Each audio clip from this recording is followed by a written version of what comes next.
Freedom is not free.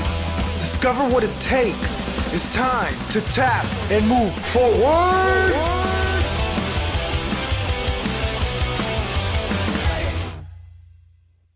Hello and welcome to Tap and Move Forward. I'm your host, Lynn Shelley. Today's guest has been in the Army National Guard for over 20 years. He has received the Bronze Star Medal and 4 Army Accommodation medals. I personally was able to work with him on a team, and his work ethic and drive to get things done was a big reason why we had the success that we did. Without further delay, here's the interview with Matthew Brown. Why did you join the military and how old were you? The reason I joined is I played sports in high school, and I could see my sports in high school ending. And I liked that being part of a team, and so I joined the National Guard in 96 with some friends, and some of those friends are still in, some of them are not, but I fell in love with the National Guard. I initially joined the National Guard so I was able, in order to get basic training done and then be able to go on an LDS mission, but life happened. I ended up not going on an LDS mission, but stayed with the Guard. Why did you choose the Army? Just sort of like, I was that 10, 12-year-old kid that wore the Rambo shirt. That was my time frame. Loved Rambo, Commando, all those like war Army movies. Yeah. And I wanted to be an Army guy, sneak around the jungle, killing stuff. And yeah. I just heard someone today saying, little kids don't run around playing Air Force, they play Army. Play Army, yeah. Yeah. So yeah, that's why you choose Army. Yeah, that's why. Did you deploy during your military experience? Mm-hmm. I've been to Afghanistan. I spent a year in Afghanistan, 06, 07. Deployed as an embedded trainer, and then got over there and they needed a mechanic. So I was a mechanic for 3 months, and then They changed your career when you were deployed while you were there? Yeah. Wow. So we got there and they're like, well, we did this 2-month train up in Camp Shelby, Mississippi, to be an embedded trainer to, fight with the Afghans, live alongside them, all that stuff, fight the, kill Osama bin Laden and all that. And so we get over there and they're like, well, hey, Sergeant Brown, we see that you're a mechanic, and we really need a mechanic here in Kalat. And I'm like, but I'm an embedded trainer. I'm a BA, right? I'm a badass. So they're like, well, we really need a mechanic. So I was a little irked about 24 hours, but then I got over it and I realized they really needed somebody there, and I ended up making a really good friend. His name's Brian Lackman, and he's an Air Force retiree guy now. But him and I talk to each other Christmas and Thanksgiving and stuff like that. And, nice. And it's awesome. It's awesome to have that kind of friend. But made the best of it, and we ended up taking basically a big dust pit with a Conex full of mixed of parts and tools. We scraped together 2 or 3 Conexes. We put we poured some concrete, borrowed some tools from KBR, and made it happen. And so we poured concrete. We built a big structure that you could park 2 Humvees underneath, just by scraping stuff together and making it happen. Wow. So by the end of it, we did over 100 repairs in 3 months. And I like to think we saved people's lives, kept people off the roads that didn't have to go back to Kandahar. So It's in a place called Kalat, which is in Zabul province. Pretty cool place. It has a lot of history to it. Alexander the Great actually built one of the castles there. And I've actually been to that castle. I mean, so he's part of the history, and it's huge. So everything from Alexander the Great to, the British and us and the Russians, and yeah, it's awesome. It was I had a unique experience, and then So I did 3 months as a mechanic, 3 months as a artillery mentor, where we shot Russian artillery, Russian D-30s with the Afghan National Army. What? Yeah, so I'm an artilleryman also for a lot of years, and so I was able to shoot Russian artillery. We had Mongolians come in and teach us how to use it. So they spoke Russian, and we spoke English, and the Afghans spoke Dari. So we had to get a Russian to English, Dari to, it was. You had to have multiple translators there. Right, and I can barely speak English. So, I mean, it was a unique experience for sure. But we had a lot of fun. We worked with the Afghans, and they were able to shoot artillery with a fire direction system that one of our guys actually built, Colonel Wild. He built an Excel spreadsheet with the ballistics from the Russian D-30 artillery piece so that the Afghans could plug in their information, the gun location, bad guy location, all that stuff, and come up with a solution for them to shoot that artillery. So a quadrant deflection, basically. So if you're an artillery person. So that's a whole other podcast right there. So in your time in the Army or early on, did you then train in multiple different career fields? Oh, yeah. Yeah, so I joined in 96 as a mechanic. And then I spent 3 or 4 years doing that. And I spent all my time on the gun line, trying to get in there to shoot artillery. So I show up to drill one year, and they're like, "Hey, Brownie, you're going to 13 Bravo School," which is Cannon Crewman School. I'm like, "Okay, Sergeant, let's do this." So, okay, Sergeant, let's do it. So I go to Cannon Crewman School. I was Cannon Crewman for 3 or 4 years, and then I moved up here to Salt Lake, and I found a forward observer unit, and became a 13 Fox, which is a forward observer. So I did artillery stuff for 7-8 years, up to the grade of E7 or so, and then went on the deployment and all that stuff, and came back, and then I was assigned again as a mechanic at the Forward Support Company at Tooele.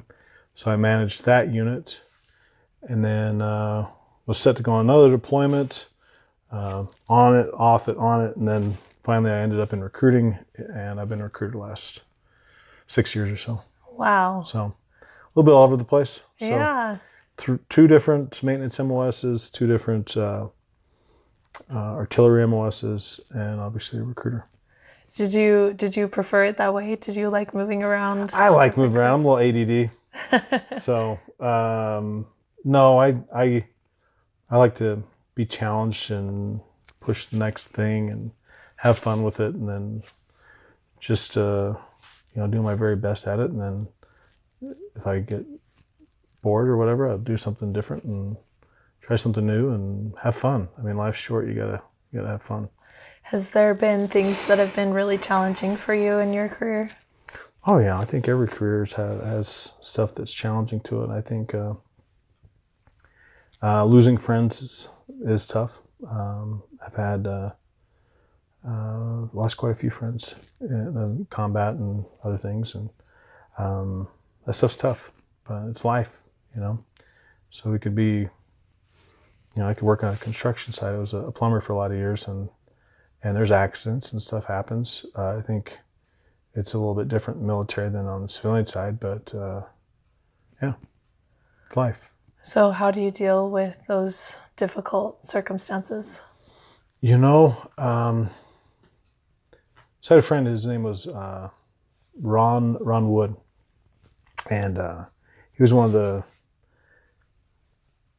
one of the first casualties from Iraq. He was killed in July of 2005, and it was tough. It was really tough because he was one of my heroes. The guy was a stud. He was 300 PT score, just a stud. And is that the top in the Army? No. Score? What's 300 is the top score. The top score in the Army. 300 is a good score as far as Army PT goes. So, yeah. But the guy was humble. He was just, you had comment to him, "Hey, Ron, you're huge, dude." He's like, "Nah, man, I'm not that big." He's like a big bodybuilder guy. And, but if anybody needed help, he's just like all over it. And I've tried to live up to him. I've tried to help soldiers out and go the extra mile for people. He has been an ongoing influence in my life, and I try to be like Ron every day. When he was killed, he was actually going to try to get mail and resupply and take care of his soldiers and get stuff to them. And they were hit by an IED, and his last words were, "Get out." And he had a piece of shrapnel that came through the side of his body armor and hit him in the heart. And but just a stud, just good people. And it took me a lot of years to process his death, and because we applied for some of the same jobs, and he ended up getting the job that ultimately led to him being killed. And it's like, man, why wasn't I better? Why didn't I beat him and then he'd still be here? But you can't beat yourself up like that. And so I think I finally just came to the realization that if it's your time, it's your time. You do things to speed that up. You do stupid stuff, and you speed up that time frame. But I think we all have I don't know, maybe it's not like religious or whatever, but it's more like sort of an agnostic guy, I guess. So we're going off on a tangent, but anyways, personally, I think there's a plan for all of us, and we all we have our impact on this earth, and we're here to help people. And Ron was helping people to the end, and just try to live my life like he would have. So. It sounds like honoring his legacy and who he was as a man is what's really important to you. Oh yeah, yeah. And that you actually use that almost like a guiding light to help you. Yeah, try to be like Ron. So, for sure. I really like that. I all too often hear people that will get down on themselves for losing somebody, and obviously that's ultimately part of what makes the military great, is wanting to be there for the person that's next to you and maybe be there for them so that they don't have to go. And I like your perspective that if it is them, that it's their time or they're the one that goes, that you can still honor their memory or who they were and carry that with you. No, I'm grateful that I was able to know Ron and Lieutenant Lindell. He was killed in Afghanistan on our deployment. Just a heck of a man. I mean, just he was awesome. Lieutenant Lindell was a stud, and yeah. So we still talk about him. His memory's still alive, and we miss them all. So, yeah. What do you consider your greatest military accomplishment or the most meaningful experience in your career, and why? Wow. I think Afghanistan was a huge part in my career that sort of it humbled me and made me truly appreciative of every day that I have. And the friendships you make, and there's so much you can do. I mean, with the project we worked on together, a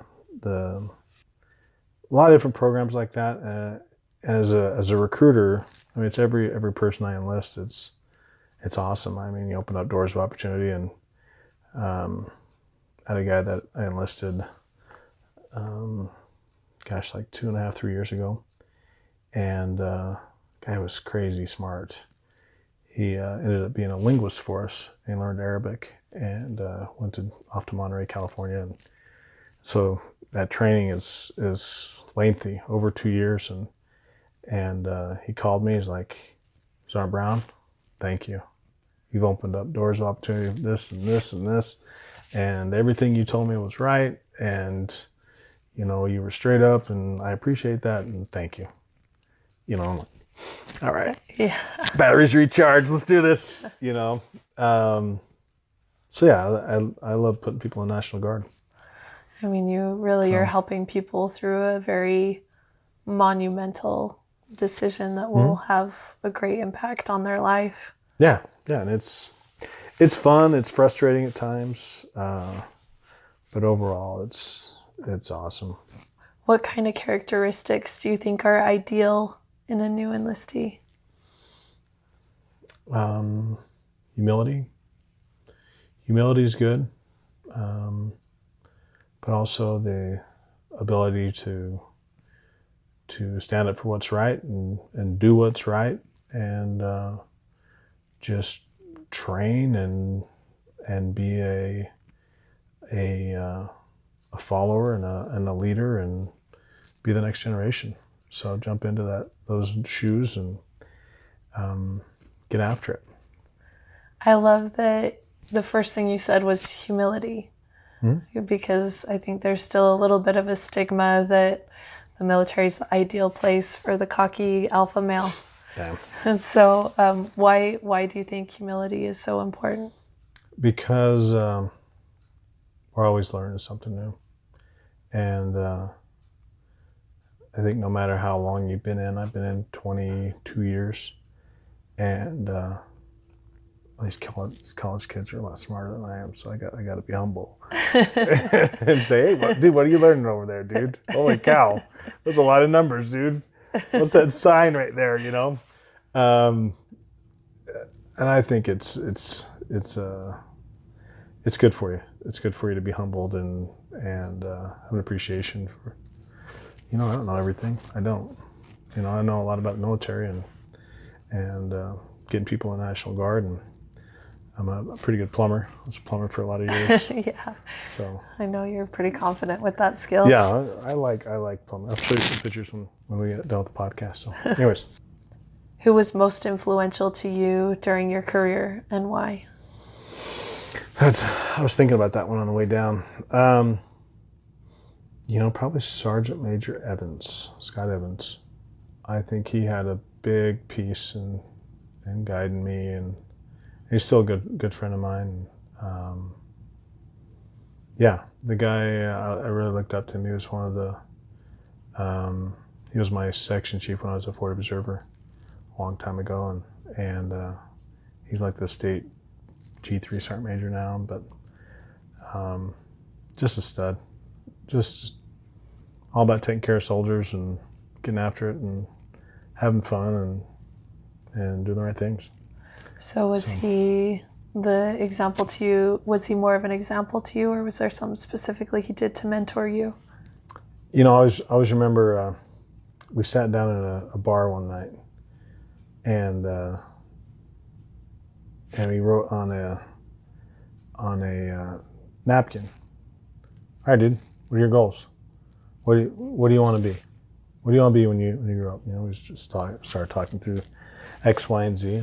Yeah, you got to do this, you got to do this, you got to do this, you got to keep up in your education, you got to do this. So you need to get to a point where you are the obvious person to put in that spot. You are the next person to put in that spot, right? And so on and so forth. So it was like eye-opening. It's like, oh, shoot, I got to get to work. You know, so. Is that a piece of why you have such a go work ethic? Where did you get your work ethic? You know, I think that one came from my mom. She instilled in us. Well, and my dad. My dad worked he worked a lot.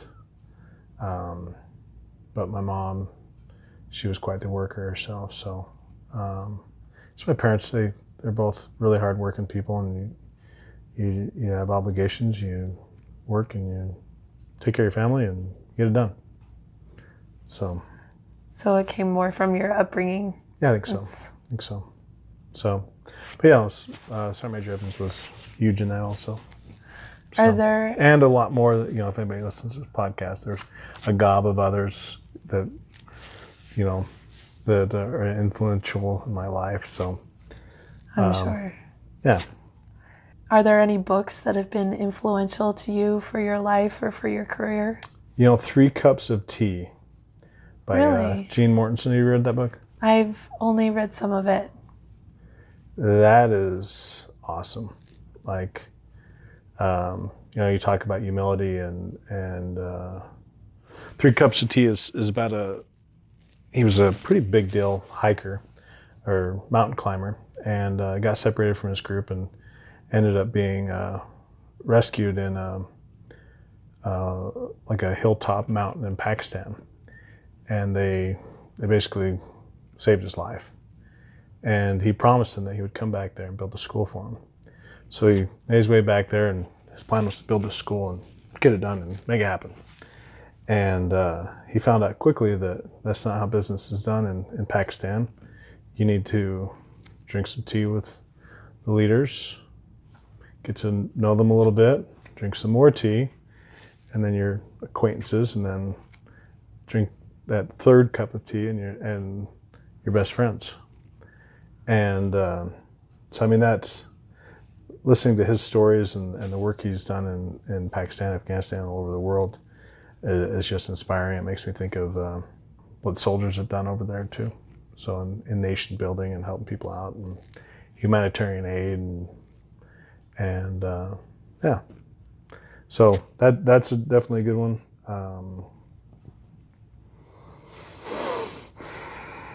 A bunch of like combat books that, yeah. They weren't necessarily impactful. They were just enjoyable. Yeah, probably. Yeah. Okay. So. What behavior or skill did you learn in the military that has most impacted your life?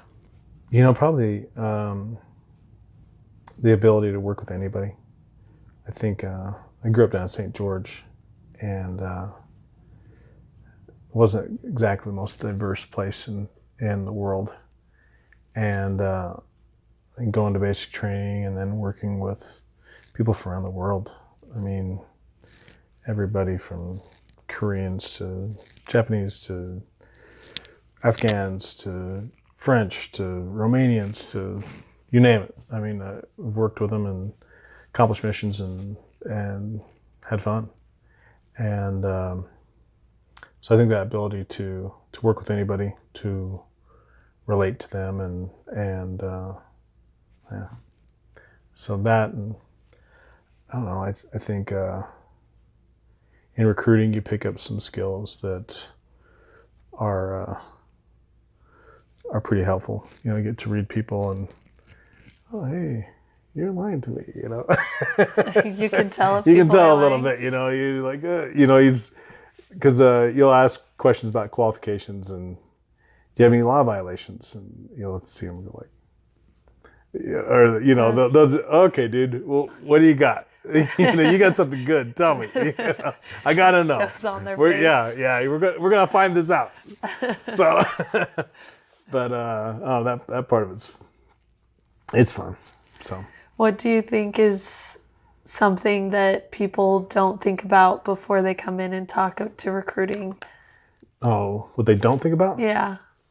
Oh, they probably don't think that we're nice people, because I think recruiters get a bad name, a bad rap because of, there's bad apples wherever you go. Sure. Right? There's bad apples, but I think in recruiting, bad apples get amplified, and that's all people think about. Oh, he's just a shady recruiter. Oh, he lied to me, and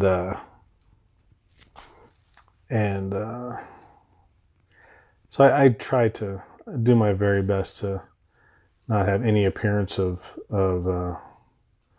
me lying to people. If anything, I think I've scared people off because I'm too straight up. I tell them, plan on deploying, plan on it, and then if you go your first 6 years and not deploy, which may not happen, then then let that be the one thing I lie to you about. Yeah. Okay, I can live with that. Yeah. So. It's better to be over-prepared than under-prepared. Yeah, plan on deploying, but if you don't deploy, then I lied to you about that. Okay, you got me. But are there any habits that you learned from the military that you still use? Yeah, checking my surroundings. I think situational awareness is huge, and I teach that to my boys all the time. Try to, anyways. My oldest, he's like 14, and so he doesn't pay attention much. He's just like, "Ooh, what's up, Dad? Don't talk to me, bro." But situational awareness is huge because it keeps you alive. That and I think just working hard and looking after people as non-commissioned officers, sergeants. That's what we do. So. I think situational awareness is a big thing. Yeah. It's one of the things that I've realized that it's not typical among common population, and I think it's one of the big things that basic training really teaches that people maybe don't realize is learning situational awareness and even common respect for people. So like getting out of the way if you're in the way, noticing when there's someone around, showing respect, like standing up when somebody comes in the room to talk to you.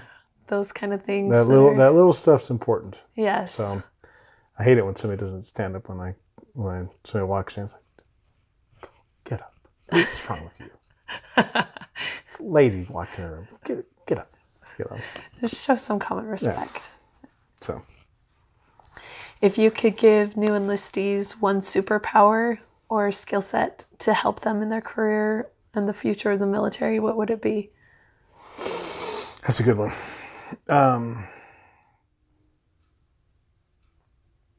Get your education done. That's what I can say. So before you get married, before you fall in love, whatever, get your bachelor's degree in whatever. And even if you decide not to be an officer, but have that education done because it will help you immensely down the road.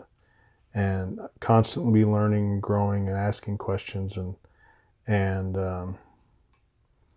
know your job, know your craft, and be humble to ask those questions and so enjoy life and have fun and don't be afraid to say sorry if you screw up and ask questions and learn and grow and have fun. That's it. I think you said have fun more than once in there. Yeah, you gotta have a lot of fun. Not too much fun though. So have fun within the boundaries. Of the Army. Yeah. What's allowable? Yeah. The allowable boundaries of fun. Fun. So I was just talking to a friend in the Air Force, and we were talking about how much fun, like the Army guys in particular, like Army, they're a lot of fun. Yeah, we push the boundaries of fun sometimes. So yeah. It hurts too bad anymore to have too much fun. I tell you what. So if you could go back to yourself at your enlistment and give yourself one piece of advice, what would it be? Get your education done. It would be the same. Get your education. That's what you really wish you would have done. Gotten your education squared away. Yeah, I took a class last semester and it just kicked my butt. It's like, because I got a wife and 2 kids and my job is insane as it is, and I think I could have easily done that and been better off down the road. But challenge your limits. Get out there, try new stuff, and jump through those doors of opportunity before they get closed on you as you get older. So if you want to go do something, if it's something if it's something that you're qualified to do and that you're pretty good at, go do it. Go be special forces. Go be a ranger. Go learn how to fly aircraft. Whatever it is that you were good at and are passionate about, jump in there and do it. Be ambitious. Right. Yeah. So, I don't know. I listened to this guy, what's that Dirty Jobs guy? I can't think of his name. Yeah, Mike Rowe. So he did this podcast once talking about people being passionate, following your dreams. Well, yeah, if your dream is to be a world-class pianist, but you have sausage fingers like myself, okay, and you've never played piano, right? May not be a goal that's attainable for you, right? But these sausage fingers can do some serious plumbing. I put in water heaters, and I'm good at it, and I'm passionate about that. That's a goal that I think I could reach. Could be an awesome plumber, right? Make God money, have fun, right, when I retire. Yeah. But probably not going to be a very good pianist or violin player. Plus I suck. I'm not good at music. So you stick with what you're good at. Yeah. Yeah.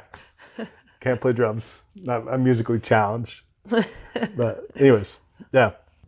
So I really appreciate your time and your you bet. willingness to be on the podcast and to share some of your Yeah. experience, which is really unique. I don't think I've met anybody who with Russian Artillery. Yeah, that's Russian artillery, really and then unique. I was an infantry and veteran trainer the last 6 months, and I lived out in the middle of nowhere.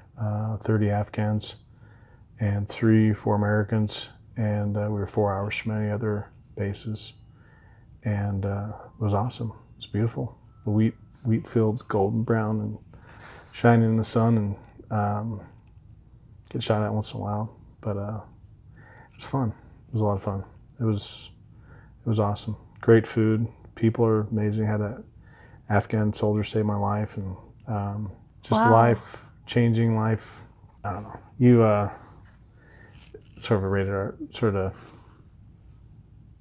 The Town. You seen that movie? I have. Squirrel moment, right? I like You're squirrel moment.